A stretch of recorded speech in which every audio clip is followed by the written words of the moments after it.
The Department of Veterans Affairs has estimated that fewer than 2 million American World War II veterans are still alive. Deaths are estimated to range between 700 and 1,100 every single day.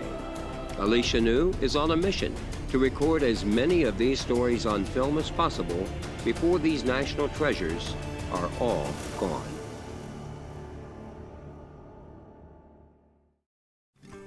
Hi, I'm Alicia New. Welcome to Heroic Conversations.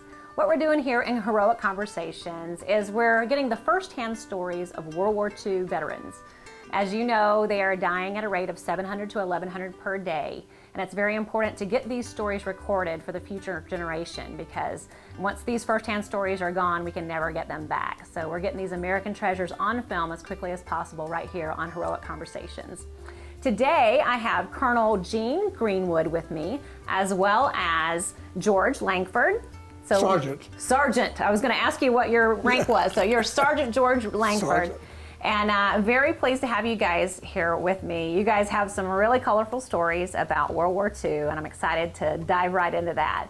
We'll start right now with Colonel Greenwood. Now, how did you convince your parents? Did you have to convince your parents to enlist, or did you? My dad is a World War II vet in France. World War I vet? World War I, thank you.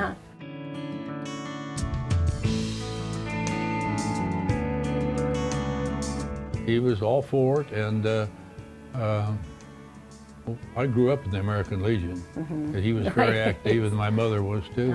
So they were all for you enlisting then? Yes, yes, they were. I had no problems. Now, why do you think everybody wanted to be a pilot? There was a surplus of pilots for a long time. Out of my county, 5 people became pilots. Madison County, Iowa. 2 Navy and 3 Army Air Corps.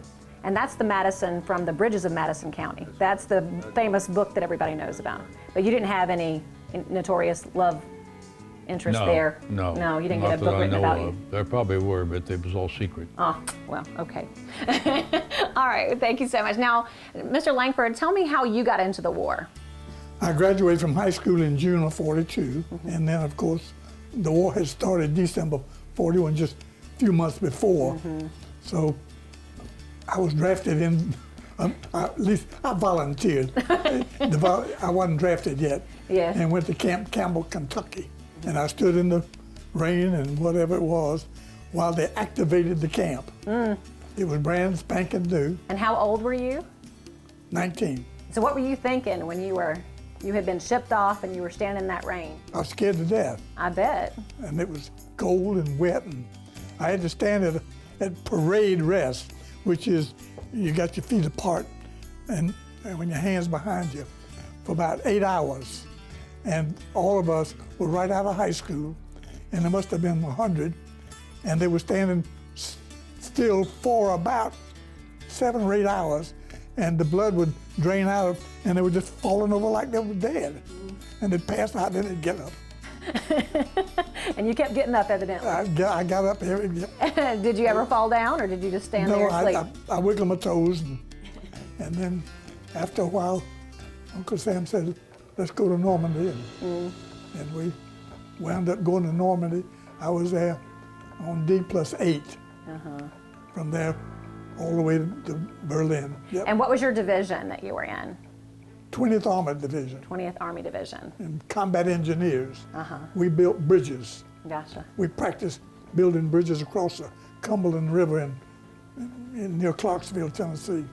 We could build a bridge across the Rhine River in 20 minutes. Tell me about growing up in Thomasville, Georgia.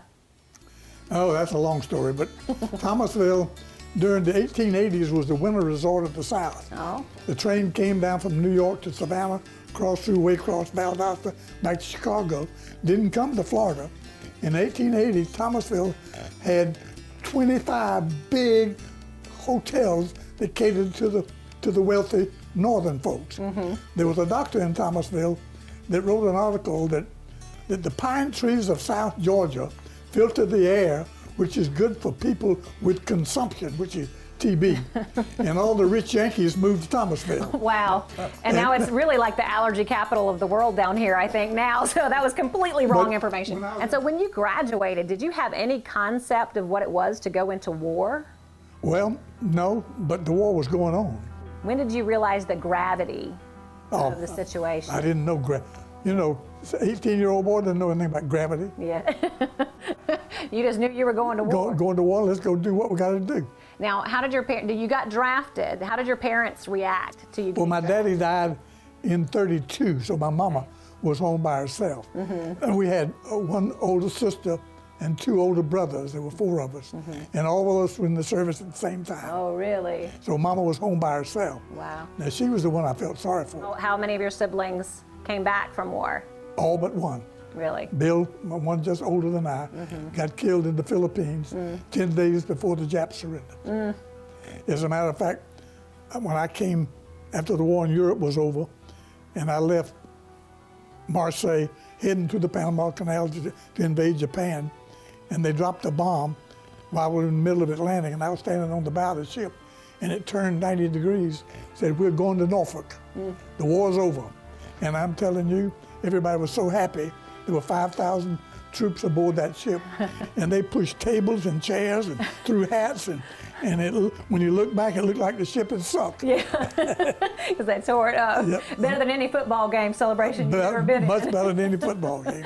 That's right.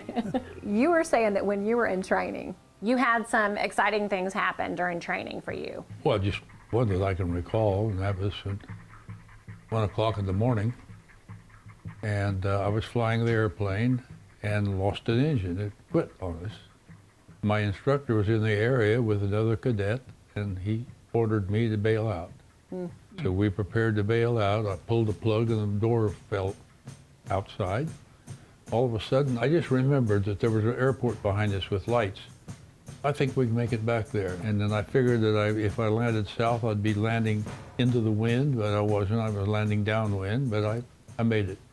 There's so many incidences like that in everybody's life who made it back from war, where they survived all these different times when they could have died but didn't. Up next, we're going to be talking about everyday life on the ground while they were deployed but not in battle at the moment. So stay tuned. You're right here on Heroic Conversations.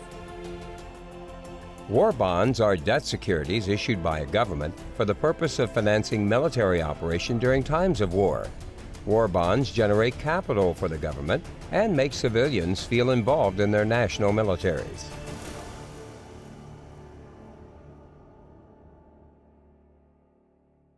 Brooks LaBeouf, Bennett Foster, and Gortney is proud to sponsor Heroic Conversations. I'm Dean LaBeouf. Like our soldiers, we love this country, and we fight hard to protect you and your legal rights. In fact, we believe you have too much at stake not to protect your legal rights. And I'm Scott Gortney. So if you've been seriously injured, have lost a loved one due to someone else's negligence, or have a family member who's been abused, neglected, or worse, call us. We handle serious injury and death cases throughout the southeastern United States. We want to help you get the justice you deserve, and there are no fees or costs unless we win. So call us at 850-222-2000 or go to our website, toomuchatstake.com. Our website is full of videos and articles designed to answer some of your most common legal questions. You can find Brooks LaBeouf, Bennett Foster, and Gortney at toomuchatstake.com. Let them fight for you. Tallahassee Dodge Chrysler Jeep is featuring big sales this November. All active and retired military personnel can take an extra $500 off all month long. And the 2012 Big Finish sales event is also going strong, featuring 0% financing up to 72 months on all remaining 2012 vehicles. Hello, my name is Dr. A.J. Brickler, a board-certified OBGYN at North Florida Women's Care. We are located right inside the Tallahassee Memorial Healthcare and have 4 additional satellite offices in the surrounding area. North Florida Women's Care specializes in all women's health services. Call us at 850-877-7241 to schedule an appointment today. North Florida Women's Care proudly supports the men and women who have served and are still serving our country. Another A+ math test.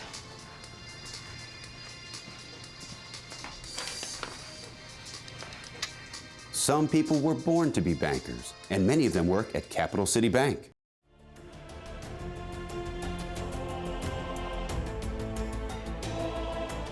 The K-ration was an individual daily combat food ration which was introduced by the United States Army during World War II.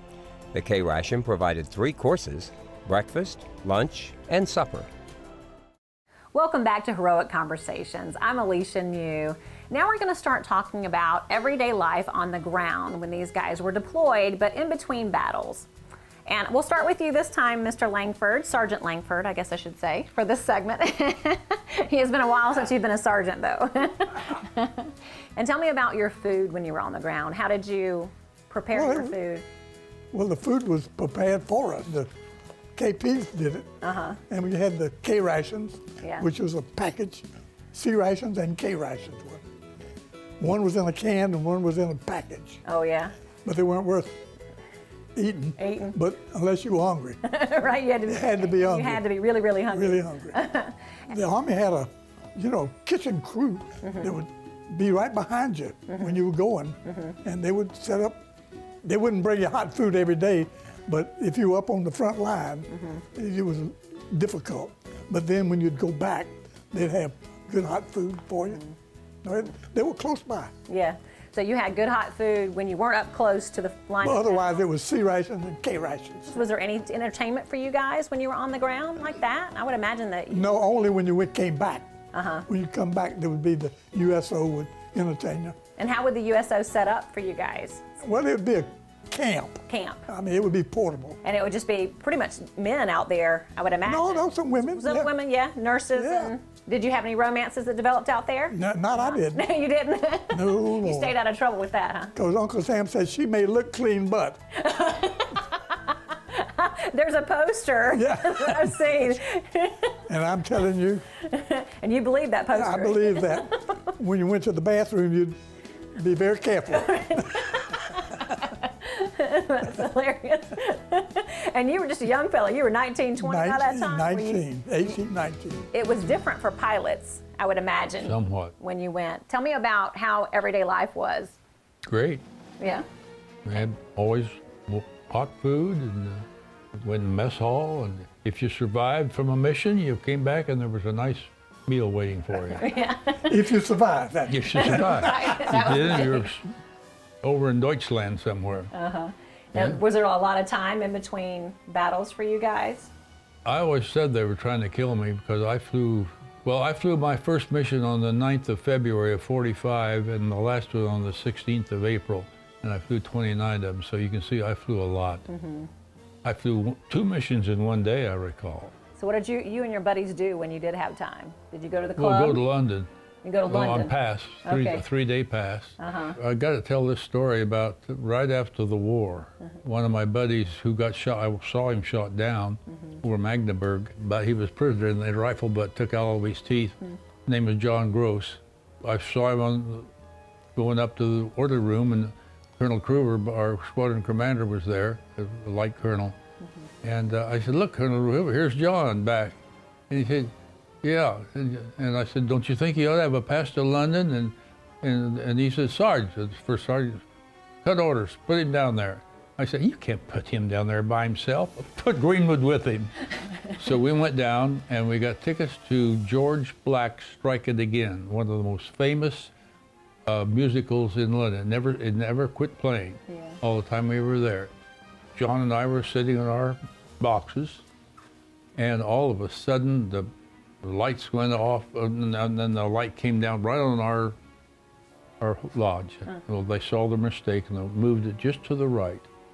And here is General Eisenhower, and that's when Ike gave this famous speech that the British loved Ike. Oh yeah. And he said, "Thank you for all your welcome." And he said, it's so wonderful to be back in a country where I can almost understand the language. Well, it was in the London paper the next day, what Ike said. And you were sitting in the box right next to him. That right next to him. How cool. From here to that lad right there. Now, I understand you had some interaction with Winston? No. No. But I heard that the king and the queen and the 2 princesses were going to come out on the balcony at Buckingham. And they came out, and Winston came with them. Was scheduled to do it, and he'd been boosted out of the prime ministership. I'm a full-blooded Englishman. I can say that those English are the stupidest people you ever want politically. Anyway, I can tell stories about that man. I'm a student of his. I know all about him. So you were pretty excited to see him then, I guess. Oh, yeah, absolutely. Were you more excited to see him than the king and queen? Yes. Right? Yes. Absolutely. Yes. However, the girls were quite pretty. I bet. Mm-hmm. And you enjoyed England for that reason, I imagine. Well, I picked up a model, and she was half British and half Italian, very beautiful girl. And her mother fell in love with me. Oh. But I got rid of that, the whole thing. Came back to the States. That sounds complicated. Now you have a funny story too. You went into pillboxes and you would clean out pillboxes. What's a pillbox? Well, the Germans had built these concrete, massive things that were thick, this thick, with guns inside a pillbox. Uh-huh. And of course, as we went into Germany and pushed them out, I got to one pillbox and I kicked the door open, and this cute little German girl in there with nothing on under her blouse, and in perfect English said, "Me not too young." And my buddy Whitey and I looked at each other and we said, "That's what you call a booby trap." That's right. And we slammed the door and went on about our business. You left her in there. Left her in there. That's the best story tonight. True story. Didn't capture her at all. You just left it and ran. No, sir, I was scared to death of that. Because she may look clean, but she's not. May look clean, but. Right. Well, you can see the character that these guys have. They had a lot of amazing experiences on the ground. When we come back in just a few minutes, we're going to talk about their war stories and the battle time that they saw when they were on the ground and in the air, as it were, with Colonel Greenwood. So stay tuned. You're right here on Heroic Conversations. Victory gardens were planted at private residences and public parks during World War I and World War II to reduce the pressure on the public food supply brought on by the war effort.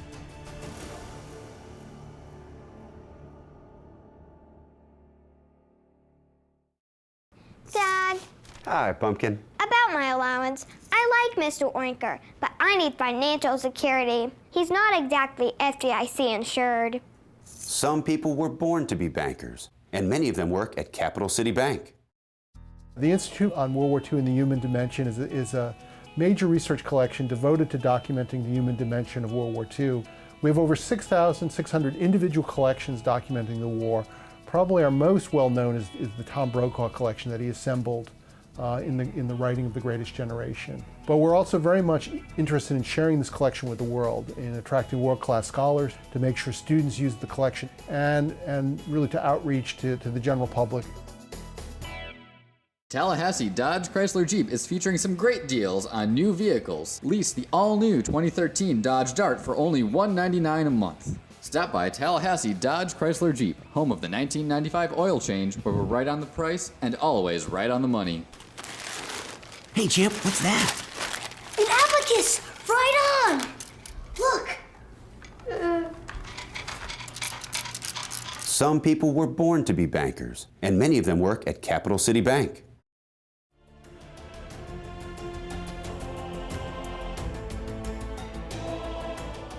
Carpooling first became prominent in the United States as a rationing tactic during World War II. Carpooling peaked in the U.S. in 1970 with a commute mode share of 20.4% due to the oil and energy shortage. Welcome back to Heroic Conversations. I'm Alicia New. We've been talking about all these great stories from World War II, and now we're going to go straight into the battle stories that these guys experienced. There's a lot of battle that both of them, one was on the ground, as well as Colonel Greenwood saw a lot of in the air. He did 29 missions, I believe. And you have a lot of tags from your battles when you were in the air. Tell me about that. And what is that tag? What's the pin? What's that whole? As we took off at pretty well sea level in England, once we hit 10,000 feet, we would still be climbing to 25,000. Over the North Sea, the bombardier or toggler, whatever you had, would go back and pull a cotter pin out of each bomb. That armed the bomb. With those pins in it, if you dropped it, did nothing. Just a dud. Mm-hmm. As the Togolier came back to his position up in the nose, he'd hit me on my leg and hand me one of these tags. Mm-hmm. And I took the tag then and wrote on them a history of that mission, the time and what happened. And I still have those tags, and that's the end of that story. Tell me about some of the most memorable battles that you encountered when you were up there. I was exactly 21 years old and 1 month to the day, and I'd never seen combat before. Mm-hmm. And a German Heinkel 163, a rocket, came straight up through our formation. No one knew what it was, even the old-timers.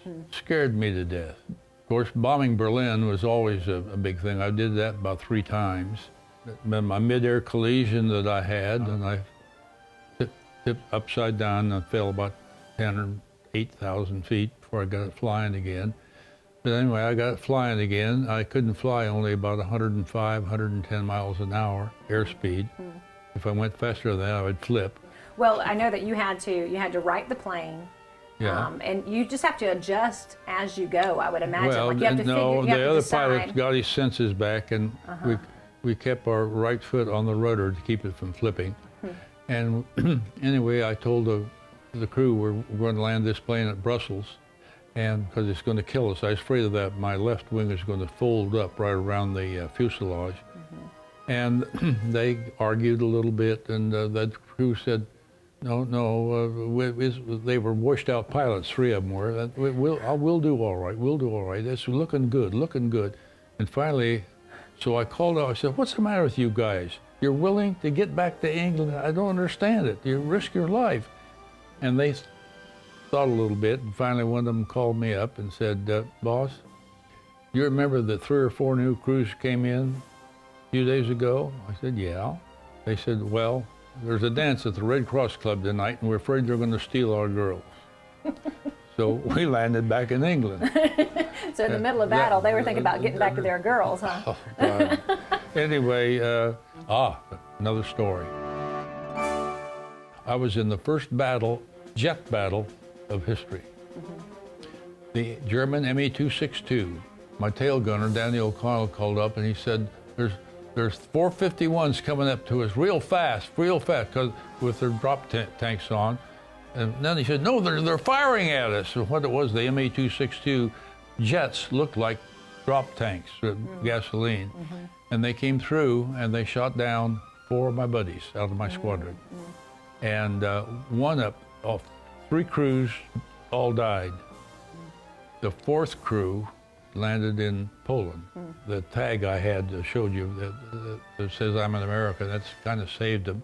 So my Togolier, Dick Heritage, and he called me up one day and wanted to come and see me, and he came down. And after we went to lunch, we were sitting on my patio looking out over the water, and I said, just think, Dick, all what we went through and not one Purple Heart.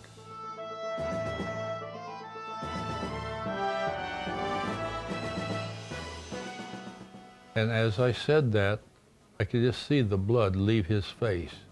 I said, Dick, what do you know that I don't know?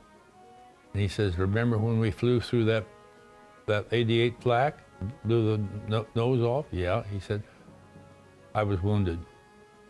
I had 23 wounds. And I said to him, kind of cussed him out, why didn't you tell me I got your Purple Heart?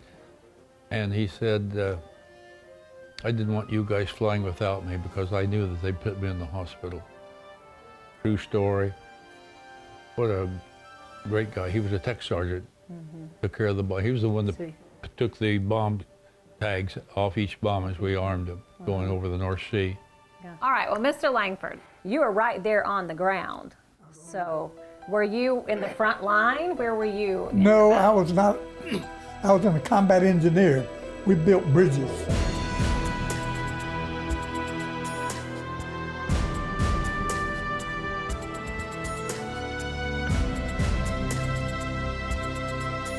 In other words, the infantry would take a river, and then on the other side, then we would build a bridge across the river. We built the bridge across the river the Rhine River in 90 minutes. Wow. Pontoon bridges. And then we would blow up the balloon and push it out, and then push another one out, 2 of them. And then we had a big truck with beams on it that would put tracks, drop tracks on that, and then tie it together and push it off and do the same thing. And we built a bridge across the Rhine River in 90 minutes. Wow. The main bridges across the river, the Germans, when they retreated, blew them all up. Oh, wow. Yeah. And so how many different places did you go to? You went to... Well, landed at Normandy. Normandy. Went all the way to Berlin, really. So you built bridges all the way to All the Berlin. way, yeah. We went down to Marseille, and we were in Arles, a little town, there for a few days, and waiting the ship to invade Japan. Oh, yeah. And we were there for, about 5 weeks. And I said, well, I asked the man, could I get a pass to go into Marseille? And they said, sure. Said, here's a, overnight pass. Got to be back here tomorrow morning. And I asked one of my buddies, I said, how can we meet one of these pretty little French girls? And he said, repeat after me. And I did. Étez-vous fille de joie, mademoiselle. That's the only French I know. I didn't know what the hell it You meant. don't know what it said, right? And I got into Marseille and standing on the street corner, pretty little girl right in front of me. And I said, Étez-vous fille de joie, mademoiselle? And she said, no, and grabbed my hand and went around the corner. And she said, $10, please. And what did you do then? I said, no, thank you, baby. No, thank you. No, thank She made a look clean butt. But you have been well informed. Well, thank you guys so much. Now, how old are you, Mr. Langford? 89. 89. And how old are you? 88. 88. So you guys are just... Behave yourself, All right. young boy. You're just starting to settle down now. Thank you so much Well, thank you. for coming and being a part of this interview today. Well, you're a pretty thoughtful young lady. Well, thank you so much. My dad was a World War II veteran, so I've grown up hearing these stories from him, and I just know how important it is for this generation to hear it firsthand from you guys. So this has been Heroic Conversations. We've had a great time talking to these gentlemen today. The younger ones of the World War II vets that are still around are about this age. They're 86, 85, 88. The older ones are in their 90s, so it's amazing how quick their wit still is, how sharp their memories are, and I hope you've enjoyed learning about these World War II veterans as much as I have. I'm Alicia New, and this has been Heroic Conversations.